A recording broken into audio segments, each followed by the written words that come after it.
Hey folks, this is the man with the pinky ring and the New York thing. Forget about it. Bad Brad Berkwood, and you're watching the Bad Brad Berkwood Show on the Ringside Report web TV channel.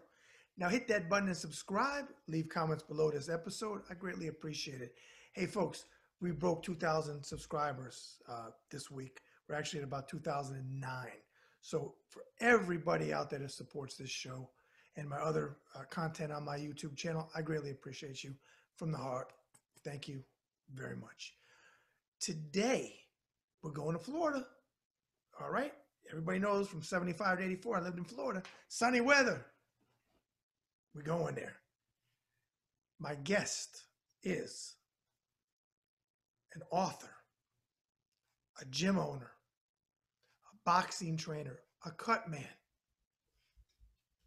a hell of a nice guy, and the president of the Florida Boxing Hall of Fame, who himself was inducted in 2009.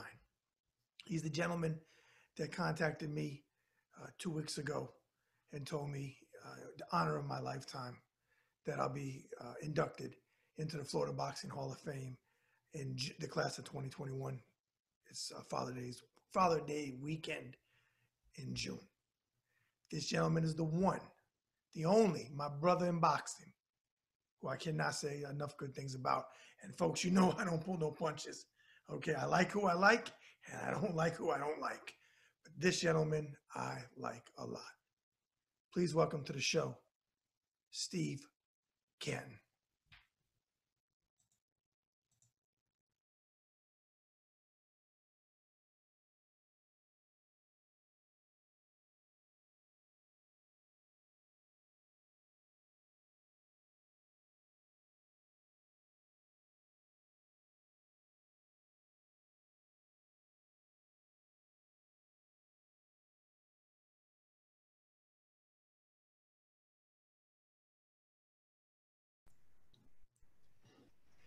All right, Steve, welcome to the show all the way from sunny Florida. Let's put the viewers in a good mood that are freezing like myself. What's the temperature there today? As we speak, it is now 78 degrees outside and getting warmer today. 78 degrees. Oh my God. Deb is going to be very jealous. I don't miss the cold weather at all. You know, I don't mind watching it from the news on TV, but being in it, no, I'd rather be down here. Okay. I don't blame you. It's like 12 degrees there. Before we get into the questions, I always like to ask people, since we're doing Zoom and we got to have the social distance and wearing the masks, how's COVID in your area right now? Well, I don't know how to answer that because what you hear and what is may or may not be two different things. It's not as serious here, fortunately, as it has been in other places. I do know that much. Okay. We've been very fortunate. We had 300 people, over 300, at our grand opening 2 weeks ago, and not one case came from that. We had over 700 people last November at the postponed induction ceremony for 2020. No infections from that. We did wear a mask primarily, and we did keep distance as much as possible and did our best, but we're so happy that nobody came down with the virus from those two gatherings. Okay. All right. What I want to do is start at the beginning, and we'll go from there forward about everything that you've done. That's a way of doing it. You know, old people sometimes start at the present and work backwards. But yeah, I'll go along with you. With your memory, we're going to start at the beginning. I'm sure you're not going to forget anything. Your memory's a steel trap. Like I said, when you made the call that I was getting inducted, you've forgotten more than most know. So you were born, it looks like, in Brooklyn, New York, but you moved to Levittown, and how do you say it? Is it Mineola, Long Island? Mineola, yeah. Mineola, Long Island. Okay. Right. Talk about growing up, which I'm a New Yorker too, and I truly miss it. Talk about growing up there. Well, yeah, I was 2 years old when I left Brooklyn, so I don't have a recollection of living in Brooklyn really, too. But I do remember Levittown well growing up. It was a good area. It was the development that was made after World War II that a lot of veterans bought into. We had 11 home. We've had a couple of locations that we lived in Levittown while I was growing up. I was very active in baseball, which I love. I started that at the age of 9 in Levittown Little Leagues. Then when I was 11 years old, I walked into a police boys club and started boxing. At that time, I was kind of not so good as a kid, in trouble, like a lot of people were. Uh, Actually leading a gang when I was young. Mm, When I was 11 years old, I smoked a pack of cigarettes a day mm. for a year. When I walked into the gym and started boxing, that changed me. And I never forgot that, because what happened was, as I got serious in boxing, I quit smoking cigarettes. And to this day, I've never had a cigarette the rest of my life ever again. Okay. So that was a good thing. Uh, and I was boxing at the police race club, playing baseball and liking it, and going down to the local swimming pool and swimming and diving, and always playing sports. Did well in school, but didn't pay attention to it because it just came naturally.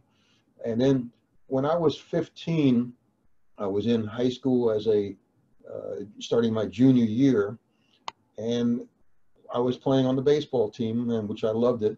And then my parents moved to Ohio.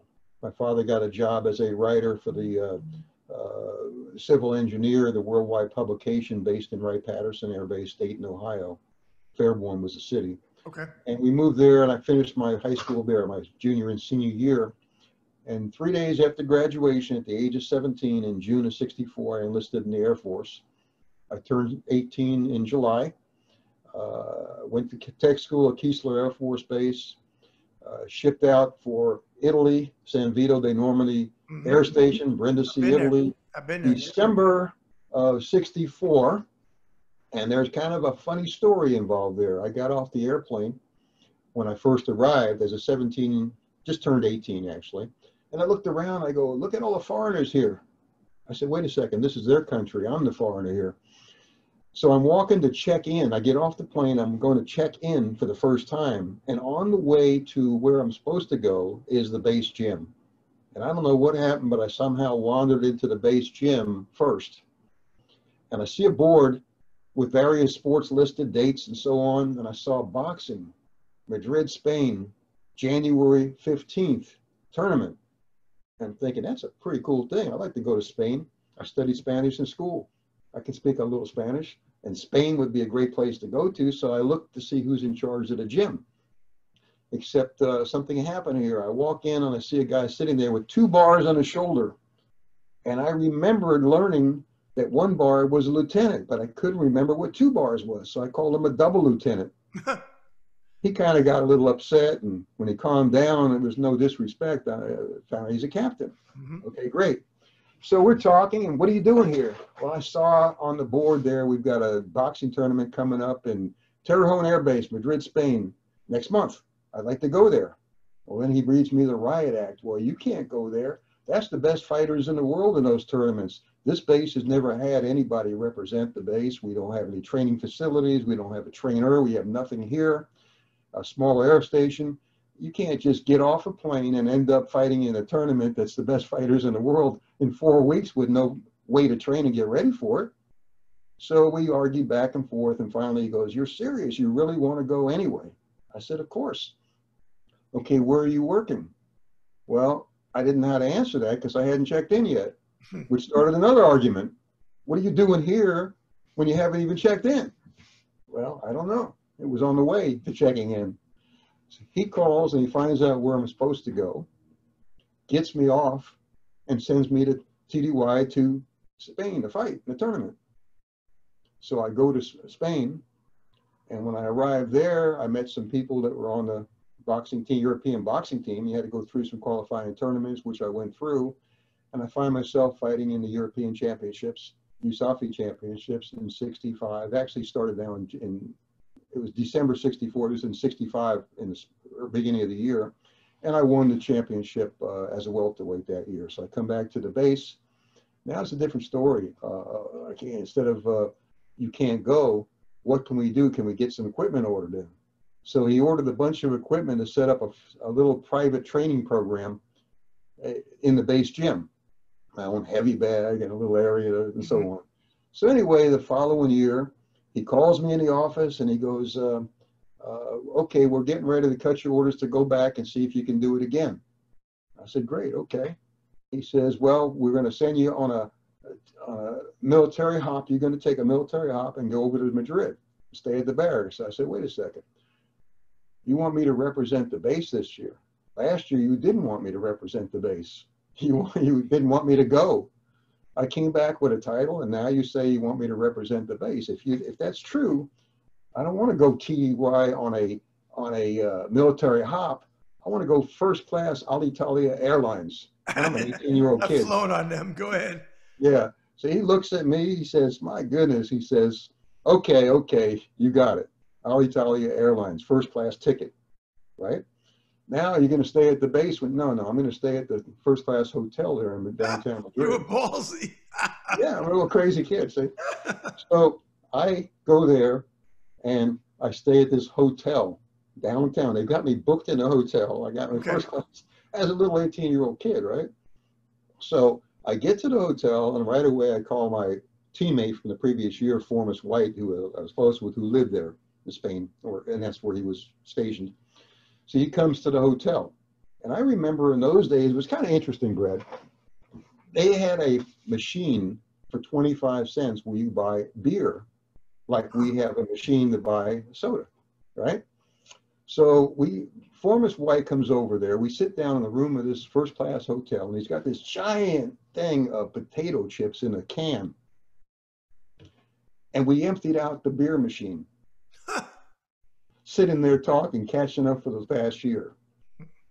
He doesn't feel like driving back to the base, and he says, "You mind if I just crash here?" I said, "Not at all." So he crashed here. At 8:30 in the morning, we get a call from this Sergeant Benedict, who's in charge of the USAFI team. He needs us over there immediately because he's got the media doing a press conference with my arriving back this year, trying to defend this title, and with the other members of the team, we're going to do a little workout for them. Man, we both had such bad headaches, horrible, hungover. So we race over there and we start sparring. And White starts yelling at me, "Slow down, I can't hit you, quit moving." I said, "Well, you used to be good. What happened to you?" And we're jawing back and forth. And Benedict's getting upset. And it was just a thing, it was just funny as heck when you look back on it. Right. Well, so let me ask you this to go back a little bit. As on the other side of the military stuff, what was your job? What were you supposed to do in the Air Force? I was a Morse intercept operator. Okay. And what I did is I had gone to tech school to become a Morse intercept operator in Keesler Air Force Base out of basic training, which basic training got me upset. I went into service in great shape. And all the people in basic training at Lackland Air Base complaining how difficult it was. I was upset because I was getting out of shape. I was in better shape before I went in. Right. And I actually gained weight instead of lost weight. Anyway, I go to tech school. I didn't like it right away. I didn't like Keesler Air Force Base. 10-month course. How do you get out of this thing? I don't want to be here 10 months. Well, you can either quit or you can phase ahead. Well, I never quit anything in my life, so I said I'll phase ahead. So I ended up finishing the 10-month course in about 4.5 months. Okay. And I ranked second in the class, and then I get shipped overseas for that. That's the backdrop. Right. Okay, so I'm over there as a Morse intercept operator, 18-month tour, Brindisi, Italy. Mm-hmm. I spent 11 months on the base working and 7 months traveling Europe boxing, basically. Okay. And I also played on the Air Force traveling baseball team, softball teams, both fast pitch and slow pitch, which is everything's interesting stories. But anyway, I won't get into that now. But I played both fast pitch, slow pitch, back-to-back nights. Okay. We had fun with that. So I go there, and that's the backdrop of the thing. I was there for a year and a half, and the second year, this time when I'm coming back, which I mentioned to you, we were there at that hotel. Right. Okay. Well, just prior to that, I didn't realize what had happened. It was about the day before I was scheduled to leave to go TDY, to go box. I'm working in Italy they call it the compound.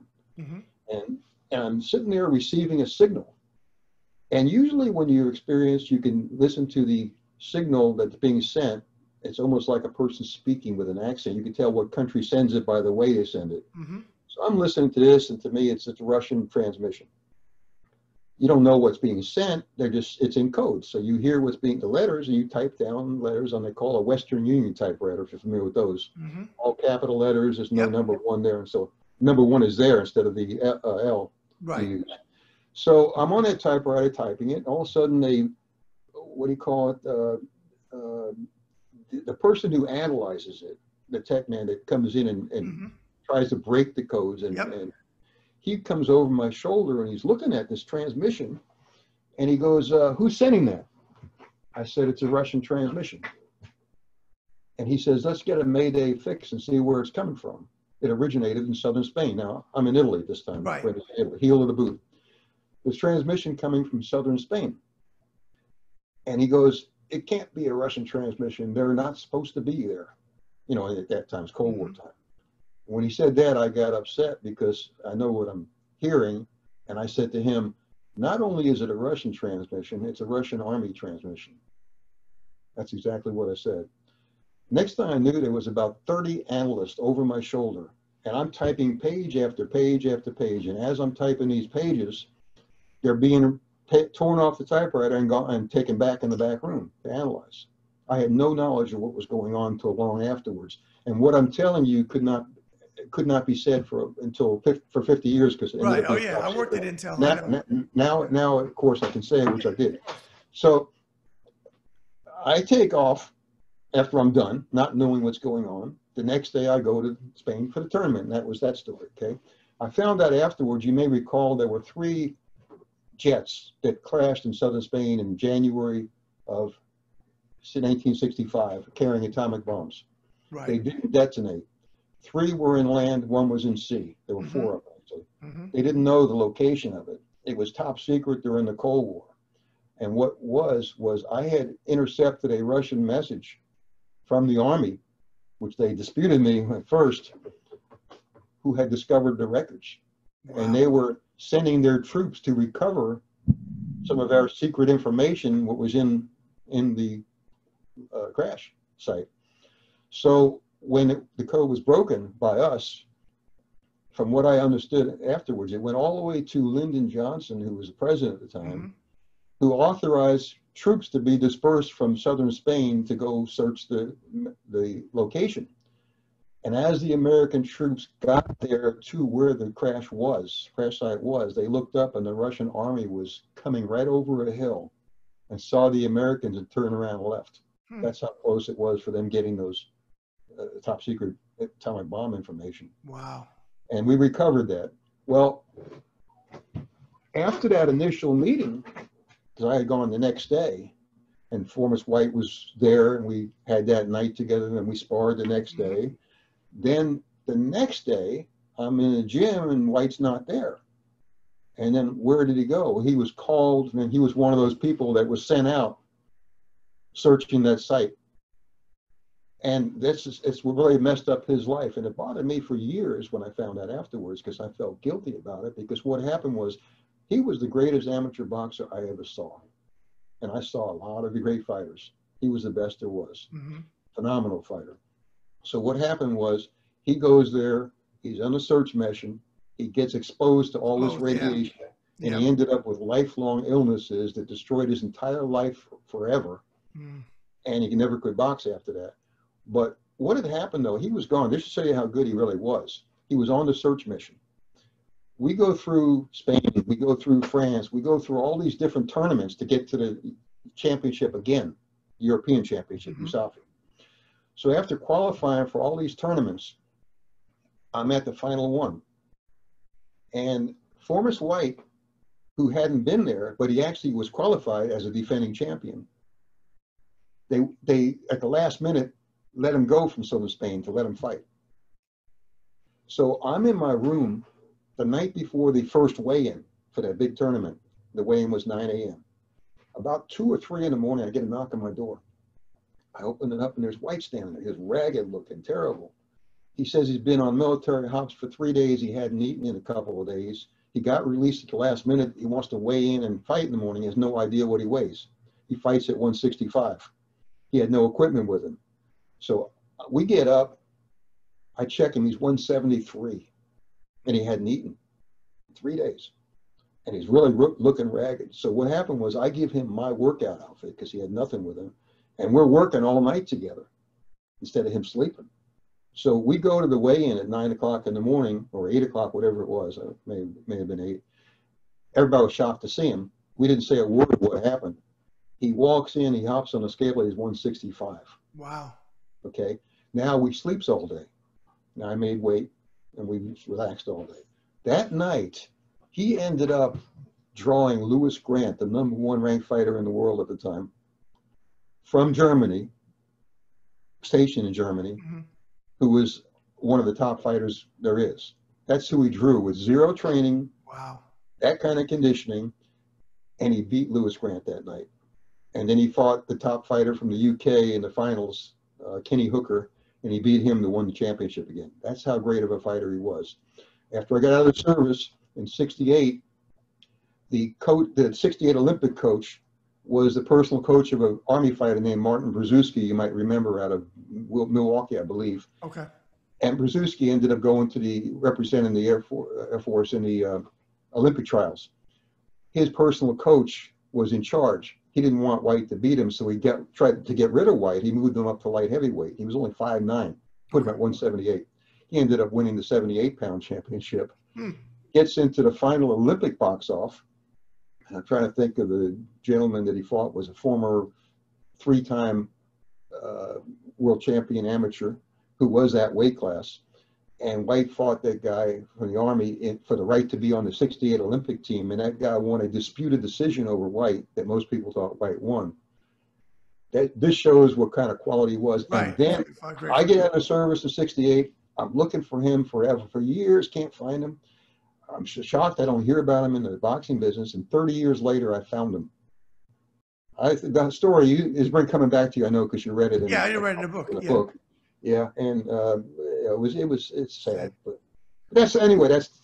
Let me ask you this: going back to when you were younger, was your father into boxing at all? Did he like the sport? He did, but he didn't want me doing it at all. He boxed a little bit as an amateur. His two brothers were professionals. In the book, you'll see a mention of Carl Tremaine. That was actually his brother that we talked about in the book that was not known, Carl Cantalupo. You got to read the book to see what I'm talking about. Right. We're going to get to the book. So his brothers were boxed professionally. He boxed a little bit amateur, but he didn't want me doing it. He didn't want me in sports at all. I wanted to be a baseball player when I was younger. Okay. I felt I could have been there's no question in my mind. But anyway, he kept steering me towards education. He came out of depression, a hard life, worked his way through school, got a great job as a writer. And that's what he wanted for me. You can't be in sports, too many injuries, too many things against you, too much this and that and all the other things. So I would hear all negatives from him, but then behind my back, I'd hear how he was bragging and talking about me to the rest of the world. So yeah, that's how it was. Okay. So let me ask you this. You started when you were 11 and you're born in the late 40s. So you grew up in an era of Friday Night Fight, Gillette Friday Night Fights. Did you watch that or? Every Friday night. Did you enjoy that? Don Dunphy was my favorite. Okay. When I was 14 years old, I got a chance to meet him and hang out with him. And from the time I met him when I'm 14 until several years later, every year I'd get a Christmas card from Don Dunphy with a little inspirational note that he sent to me. And I love that. Yeah, because I grew up with the Friday Night Fights. Okay. Matter of fact, that theme song is on my phone to separate Hall of Fame fighters that call me. It's the Friday Night Fights ring, which is what I'll have for your ringtone. And for everyone else that calls me, it's the Rocky theme song, except for a song I wrote that I used for my wife. Yeah, that's hilarious. That's hilarious. Okay, well, we covered, without me even going into all the questions, we kind of covered it with what you talked about the Air Force. So let's move to 73 to 84. You moved to Cincinnati, Ohio, correct? Now, for true boxing fans, Steve knows what this means. My favorite fighter of all time, put his hand out like this, God rest his soul, was Aaron the Hawk Pryor. So two things. Talk about that time, the 73-84 period, and talk, and I know you, I know you knew Aaron, but did you ever work with Aaron as a pro? Yes, Aaron and I were very close. Okay. I had been back and forth to Cincinnati from about 1970 to about 73 when I ended up moving there. I was a manager of W.T. Grant Company back in those days when I got out of the Air Force. Okay. And I was managing in the stores, and I was stationed. I was living first in Fairborn and Grants. Then I went to Columbus, Ohio, in Grants store. Then I got transferred to Cincinnati. That's how it was. But while I'm there, I'm in the boxing scene a little bit still. And I'm in Cincinnati back. I knew Aaron since he was 15 years old, and we became close. And several other fighters in the gym were great fighters back then. When I moved there in '73, then I was in the gym every single day, and I sparred with Aaron. I worked with Aaron. When he was ready to turn pro, he actually wanted me to have his career at that time, but I was on the road traveling. I didn't want to hurt him because I had too much respect for him. So I kind of got him involved with Don Elbaum as the promoter at that time. And Buddy.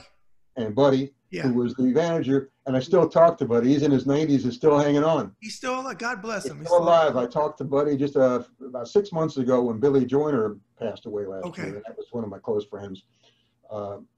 So, yeah, Buddy and they were, so all what happened, I'd be on the road doing shows, and every time I come back in town, I'd be back with him again. But we had so many greats in that gym. We had Tony Tubbs. We had Sonny Long, Jeff Whaley, Larry McCall, and Jeff McCall, Roy Dale, Cliff Wills. We can go on and on of so many greats that came out of that gym. Frankie Williams Jr., Anthony Jones. There was two Anthony Jones, and it was funny because I used to tease Manuel Stewart frequently. I had an Anthony Jones who was a light heavyweight southpaw back in the '70s, good fighter. He beat Michael Spinks in before the Olympic trials in '76, but he robbed the 7-Eleven, and Michael went in his place. And I had Frankie Williams the same year, '76, beat Leon Spinks, but he broke his elbow, and Leon went on to the '76 Olympic team. And then Emmanuel Stewart had Anthony Jones 10 years later, who was in the middleweight. Did Emmanuel was Anthony Jones' nickname Boss Man? Yeah, that's the Anthony Jones that Emmanuel had 10 years after me, a different fighter, same name. Then back in those days in the '70s, he had a Davy Lee Armstrong out of Washington, and Emmanuel had him at the Crunk. That was 72 Olympics, '76. And coming 10 years after that, I had David Diamond D. Armstrong. Same name, different fighter. So we were sharing fighters with the same names that were different. We shared fighters back and forth. We were best friends over 40 years. And he sent fighters to me to train. And he's the only trainer that we trained similar. So he felt good sending people to me, and I felt good sending people to him because it wouldn't be starting them over. It'd be just continuing with the same thing. Yeah, so that's all interesting tidbits. Okay. Now, in your opinion, what do you think the best we saw of Aaron in the ring? Best fight? Well, the Aguayo fights were excellent fights. You know, at that time he was 31-0 with 29 knockouts. He had Dewan Johnson. Dewan Johnson was a phenomenal What a war. fighter. That was a war. Norman Goines was a great fight. Norman Goines was a great fighter from Indianapolis. People don't realize how great he was. And they had a war. I mean, every fight, he fought the Canadian fighter. Gaetan Hart. I mean, Aaron, all those fights, also the one when they were trying to get rid of him. See, people didn't realize Aaron was really a lightweight, not a junior welterweight. Right. Never was a junior welterweight. Right. He was a lightweight. He couldn't even make 140 pounds unless he had a breakfast before the weigh-in. Instead of trying to come down the weight, he'd have to have a breakfast before. People didn't realize that. He would eat, go to the weigh-in, he'd weigh 38 and defend his 40-pound title. The reason being is he never got an opportunity at 35. The boxing gods, quote, didn't want him to beat their 35-pounders at the time. So they moved him up to 40 pounds to get rid of him against that great Colombian fighter with 76 knockouts at the time. Antonio Cervantes. Kid Pombele. Yep, Kid Pombele. He was supposed to destroy Aaron and, in fact, dropped him in the first round. But Aaron got up and stopped him in round 4 to win that title. And now they consider him to be the greatest 140-pound fighter in history by many experts. And that wasn't even his weight class. They don't even realize that. Let me ask you, Steve, with your knowledge in the sport and all the people you knew on the inside, do you think, you know, there's always been rumors about it, stories about it, folklore. Do you think Sugar Ray skipped him on purpose, or what was the story there? Yeah, I do. I know all those guys.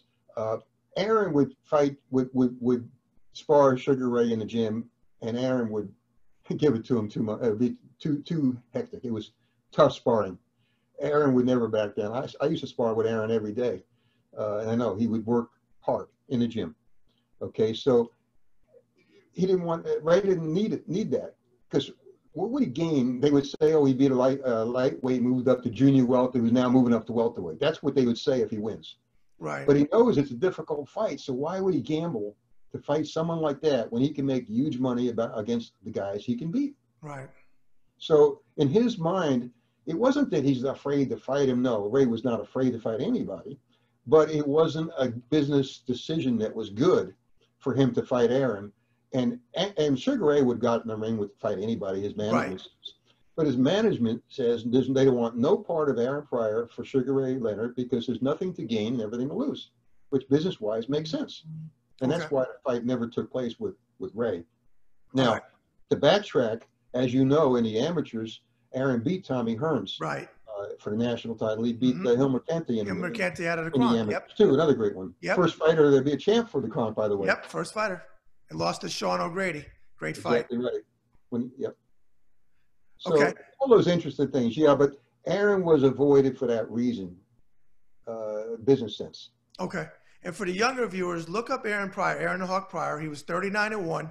He only lost one fight, which he shouldn't have lost. It was a very strange thing. It was a very bad time in his personal life. He lost to Bobby Joe Young in Sunrise, Florida. And he actually went down and got back up and crossed himself and got counted out, which was a very strange fight. Again, he was dealing with his personal demons at the time. But you want to talk, my favorite personal fight of all time is November of '82 in the Orange Bowl, Alexis Arguello versus. And it was hard because Aaron was my number one and Alexis is my number two favorite fighters. So to see them fight, but it was a war. But to watch Alexis slump down on the ropes like that and be all but out, unconscious, just broke my heart. But now this was the second or the first fight? The first one. The first fight. That was round 14. Right. And Alexis was on the ropes and he just slumped down and it was over. I think Stanley Christodoulou was the referee in that fight. Yes, you're correct. And what's an interesting thing, if you recall in that fight, prior to that fight, Aaron was in and out with his relentless attack. Yes. That's the first fight they saw him in, angle out. Yes. Angle out. And there was commentary to that effect. They're seeing a different Aaron. And the backdrop to that, the two of us were in Cincinnati sparring every day for 5 weeks. And I was working with Aaron, telling him you cannot go in and out with Aaron's right hand because he'll come follow you out with that right hand. You talking about Alexis? I was telling, that Aaron cannot fight Alexis in and out. He's got to be in, angle out, keep changing. That's the only way to fight Alexis. So we worked and sparred every day for 5 weeks, getting ready for that, working on that movement. I was selling Mercedes-Benz up in Cincinnati at the time, and I could not get off work to come. So after we were done sparring, Aaron came to Miami, continued training for another 5 or 6 weeks in Miami prior to the fight. But he maintained in the fight the angles that he never had earlier in his career because it wasn't needed there in his career. He was dominating all the great fighters. Okay. Arguello was a notch above, and he could not get away with that, and that's why we worked on this, and he effectively did that during that fight, and that's the big difference in that fight. Okay. Yeah, it was sad, too, because Leroy Haley, which I think he would have destroyed Leroy Haley, but Leroy Haley was like the WBC. Aaron was the WBA, and then he became the IBF. And he fought Nicky Furlano, the kid out of Canada. And then he had a real close fight against Gary Hitton that was very, very close when Aaron was kind of slipping, it's starting to slip, as you know. But they never, his biggest fight was with Arguello, both fights, but he never was able to unify and hit that next level, which is a shame. But as you know, he was, to me, I know they say Chavez, and I know Chavez was great, but for me, the greatest junior welterweight of all time was Aaron Pryor. I agree with you 100%. I've been in the ring with him. I've been with him growing up. At the end, we were at functions together. We were at the Hall of Fame. He came here in Florida a few times as a guest, came to the gym. One time he came here to be a guest at a show. I picked he and Frankie, his wife, up at the airport. We're heading back to the hotel, except Aaron wants to stop at my gym on the way to the hotel. So we go in the gym, and we put on gloves, and we actually worked mitts instead of sparring because he said he didn't want to get banged up when he was going to see everybody. So we put on mitts, and we took turns. I held mitts for him. He held mitts for me. We went till both of us couldn't go anymore. And some pictures were taken. People had fun. and neither one of us could walk right for about 3 or 4 days after that. We Wow, had a good time, yeah. that's cool. Now you've done everything. So uh, if you had to pick, I know you've done training, you run the gym, you promoted too, right? Oh, yes, SJC, I promoted. so all of that stuff. If you had to pick one thing out of everything you've done in boxing, what's your favorite thing, and what is your least favorite thing? That's a very difficult answer, question rather, and for me to answer. Uh, Probably my favorite thing is not what I've accomplished in the sport. It's what I've done with people coming into the sport in serious trouble and problems and demons and issues, and completely turn their life around. And they may have never boxed ever in their career, but they came in a gym, and because of the gym and because of the atmosphere they were around and the lessons they learned, became good people afterwards. There's so many of those people that are out there. That's probably my favorite part of the sport. Yes, the accomplishments in pro boxing were great. The accomplishments in the amateurs were great. That's secondary to the people that were saved because of the sport. I happened to be there at the right place, right time for these people. And now that years later, we still talk with many of those same people. One kid in particular, Jason Gant, was a 14-year-old kid in Bonita Springs down here near south of Fort Myers. Mm-hmm. Single parent mother, brought him in because he was getting in fights, bad grades in school, going to quit, didn't know what to do with him. Started boxing. He was a great listener, and he worked hard, and we got along great. And he won his first year of boxing. He won the state Sunshine Games and a couple of state titles. Then he turned pro, and he had 6 fights and was an excellent pro. And he became a sparring partner with Freeman Barr. And after 6 fights, then he was really good. He went back to college. He got a 4-year degree. He came out as a high school teacher at a local school, started referring kids to the gym, kept on participating in our open houses and events that we do. A couple of years ago, went out and got his master's degree, became a school principal, and then he gave up that to go back to teaching, to move to a school near his mother, who's still there, an elderly in Bonita Springs. And our last open house, he brought his mother in, I haven't seen for years. A story like that multiplied many times are probably the greatest feelings I get from the sport. Okay. I would say. Okay. And then you flip it, your least. What is it that you don't enjoy? That's again hard to say, because I don't think there's anything I don't like about the sport, because there's so many crooks in the sport, but if you know they're crooks, you know how to work with them. Okay.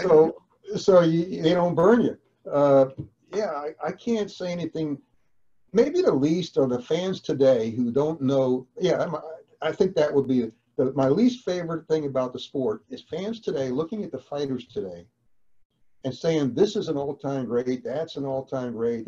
When these guys today can't fight at all compared to the old fighters, but they don't have the opportunity to know that because they didn't see the old-time fighters. Mm-hmm. I was in the ring training with Sugar Ray Robinson. You can't get better than that. No. I was in the gym with Carlos Ortiz and Jose Chegui Torres and Emil Griffith and The greats. The greats from that era. Aaron Pryor, Tommy Hearns from day one was with Emmanuel. So when you see that and you see this, you can see the night and day difference. Mm-hmm. The people who only see this can't have anything to compare it to. So I say to them, be happy, be satisfied for being the best of your era. Don't talk about an era that you never saw, you have no knowledge about, because it doesn't work. That's my least favorite. Or a cliche that I hear, which is crazy. It's like, you know, on a blackboard, when you take that chalk and you hear that, it drives you crazy. When I hear someone today say, styles make fights, to me, that is the most stupid thing a person can say if you analyze what it means. What it means is, I got one style. Mm-hmm. I'm at the mercy of my matchmaker putting me in the ring against somebody who makes me look good. That's right. If I don't, styles make fights. Now, in the old days, we used to say fighters make fights. That's right. That means you change. So what happens is, and here's a big difference in boxing too. When you go back in the old days and you saw the first round of a fight and one guy dominates. Now round 2 comes out and the one who lost that round, he's totally different in round 2, but he comes back and wins. Mm-hmm. Now the other guy adjusts. And what happens is, for the whole fight, there's a constant adjustment on both fighters, and you never know who's going to win because there's an ebb and flow. Yep. One takes the advantage, the other comes back, the other Yep. comes back. And that's how it was because they knew how to fight. They're not one dimensional. Today, when you watch a fight, what happens in round one happens every round because they don't know Yep. how to adjust. And they say, Yep. oh, styles make fights. No, fighters make fights and you're not a fighter. I watched you. I already knew that story because I watched one of your seminars online. You talked about it and you had Pinklin come up. And I absolutely agree with you. I'm not going to call any names, but for the boxing announcers or some of the announcers, that they always use that. And it drives me nuts. Style make fights. Styles makes fights. Style makes fights. I hate that. Yeah. There's so many things in there. You know, the seminars at the Hall of Fame, I really didn't want to do them. I've been doing them the last few years because the Hall of Fame asked me to do them. Right. And I said, I really don't want to because it's going to piss off a bunch of trainers today. But they said, we want you to do it. So I started doing it, and I'm looking around the room. The old trainers that some of them deceased, like Jimmy Williams now, I've known over 50 years, was there. Kenny Adams was there from 1 year, and Alton Murkison, all the greats that were there. They're up there in a chair applauding and agreeing, and you see the younger generation getting slow in a chair and saying nothing. But it's sad because that's what's missing. I don't blame the fighters today. The fighters are good athletes, but they don't have teachers today. Everybody looks at what everyone else does, and they copy them, and it's all wrong. Yep. And they're teaching them wrong. And the fighters can't fight for several reasons. They don't train in boxing. Now, for example, they bring in things to train fighters that are not related to the sport. So how does it help you prepare for the sport? Yep. That's like a musician says, I want to be a guitar player, so let me practice the piano. To me, it's just as absurd. Well, you mentioned in that seminar, and I was like, everything you were saying, that's why when I called in for the Hall of Fame, I said, you've forgotten more. And I meant that. I don't say nothing I don't mean. You've forgotten more. You were talking about, and I remember this, I only fought as an amateur and I didn't have a huge, extensive career, but we didn't do mitts. We did offense and defense. And you were talking about that. And like you said, if you got cute on offense and hit me an extra shot, like if you were going a little too rough, okay, next round I'm on offense, I'm going to rough you up a little bit. There was not mitts back or those things that you were talking about. That crazy. What is that? I don't even understand. It's crazy. Or a long pole, Brad. Yes, yes. How does that prepare you for the It doesn't. Now, the other thing is, which really gets me, they put the left hand up to catch a jab. Yes. They teach you to catch it with a right. Yep. If they teach you to catch it with a right, why did it put a left hand up? It doesn't make sense. So what happens, you're teaching a guy to jab over here. Means the elbow comes out and they're wide open and they're throwing a right hand over here. Yeah. And I will say this about the seminars. I have zero notes, if you noticed. Right. Yeah, it was off the top of your head. Yep. I have no idea what I'm going to say. I just get up and start talking, and when I'm all done, I couldn't tell you what I said. Yeah, but that's what I always say. You got that steel trap. Because it's important, I think. And it's sad when you put a left hand up, you watch, and they slap it, right? Which you can't learn your distance. How do I step in, snap that over, and have that shoulder block my chin, and come right down the pike with the right hand? How do you do that if you're doing this and going across your body like that? Right. But what happens if you watch today's fighters shadow box? They're doing short punches. Yep. You look at the old days; they're throwing full punches out in front of. Just shadow boxing, you see the difference. Yeah. So how does that prepare you? Well, it's like you don't see a lot of body work. I always tell Deb when we're watching fights, you don't see. I'm a huge proponent of body work. If you can't, as you know, I'm not out to tell you, but if you can't get him out, if you're not going to knock him out, go to his freaking body. But you don't. I'm not saying you don't have some fighters, but it's like I had a guy tell me that I've forgotten more than he ever would know about boxing. Tell me an uppercut is only for barroom fights. I said, really? An uppercut's only for barroom fights? Watch some of the greats throw a good uppercut and see if they didn't knock the fighter out. Look at my David Armstrong. He had a great uppercut. He won a title in Germany with the uppercut. He knocked out Roy Jones's little cousin in Pensacola for a title. It's now in the Hall of Fame. His name's not Derek Gainer. No, the other one that was with him was Gainer, and he fought Salino Freitas and dropped Freitas in the first round. Okay, I would know the name if you said it's not coming. Yeah. But anyway, Riddick Bowe, a 6'5" heavyweight, had a great short uppercut on the inside. Yes, he People did. overlooked that. Yeah, they get past this jab and they get inside and run into his uppercut. Yep. So yeah, an uppercut. Ray Robinson, he couldn't believe his uppercut. Turn uppercut and turn into the hook same time. Amazing. Okay. It's missing. Go ahead. No, that's what's missing today is the thinking, they don't know what reading a fighter is. You read No, a fighter, no, that no, expression is lost. no. You know, these trainers today, they come back to the corner. How do you feel? Yeah. The worst thing you could tell a fighter, I'm Yep. tired. Now Yep. you're screwed. Yeah, but you No. also talked about this, Steve, and I'm telling you, you were spot on. And I'm not a trainer. I don't claim to be a trainer. I don't claim to be a world class fighter, but I know the sport of boxing. You were talking about you get these people that go to Gold's Gym or one of these, chain places. They got a heavy bag in the back. They tell them, oh, they're a trainer. They take them in the back. They're not teaching them anything. You know, it's one thing if they're going there just to work out to lose weight. Okay, I can live with that. Different But if story. you're going to have a fighter, you're going to put him in an amateur. You're trying to turn him pro. That's not the way to go. And these guys throw the towel over their shoulder, and there are more cheerleaders in the corner. You know, they don't even know what a freaking end swell is. I mean, it's ridiculous. It's ridiculous. Well, they come to the corner and they say, throw more punches. Yeah. I mean, what punches to throw? When do you throw them? Exactly. How do you set them up? You know? Yep. Or he comes back to the corner and says, what are you doing out there? How's a fighter supposed to answer? What are you doing out there? Yeah. You know, the other thing is, that guy ain't hitting you hard. And I remember one fighter looked at the trainer and says, and who the hell is the referee? Yeah, exactly. I mean, somebody was. I mean, here's a guy in the corner, never took a punch, didn't know what it was. Exactly. Didn't know what it was to be in the ring. Okay. You know, anyway, yeah. You were talking about writing. You said your dad wrote well, at a period, and I remember this letter, you used to write for Flash, right? Yes, I did. I wrote for Flash for many years. A lot of what I did, I was kind of, what's the word, coerced or tricked into doing.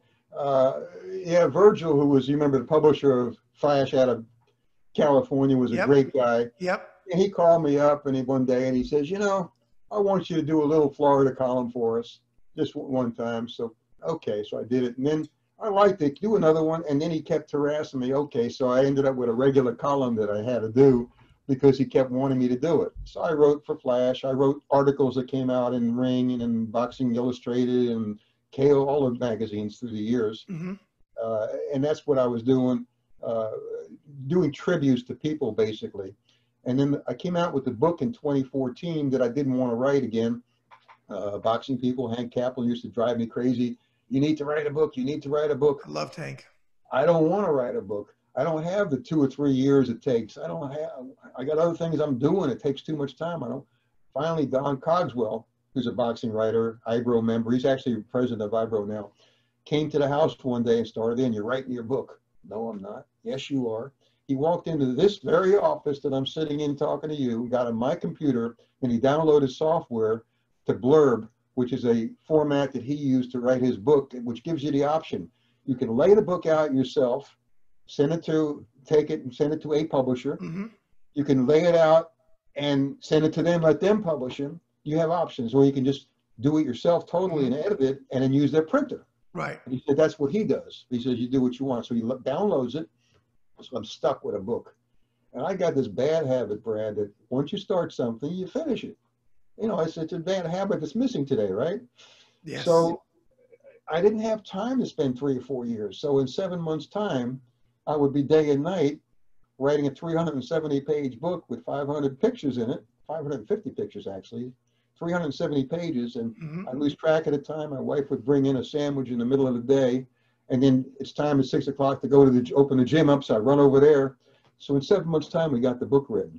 And then I'm following Don Cogswell directions, basically, on what do I do with it. So we got it edited, we got it uploaded, he says, now you need a forward by somebody well-known. Al Bernstein. This is funny. I'm telling Don, you know, all the people that I know that could do that, they're either dead or illiterate. And he says, well, you need someone well-known. And I said to Don, I said, what about Al Bernstein? Would he be good? He said, he'd be phenomenal, but you'll never get Al to do that. He's got a personal manager that handles his business. You can't get to him. He's booked in advance. All the stuff he's telling me what you can't do, right? I said, I don't know any of that. I just call Al on the cell phone because I've known him before he became an announcer. He was a little writer outside of Chicago in a local, as a sports writer. That's I've interviewed him. Yep. So I call him on the cell and he said, what's going on? I told him I just finished a book. I need someone to, before I even finished the sentence, he goes, I'd be honored to write the forward.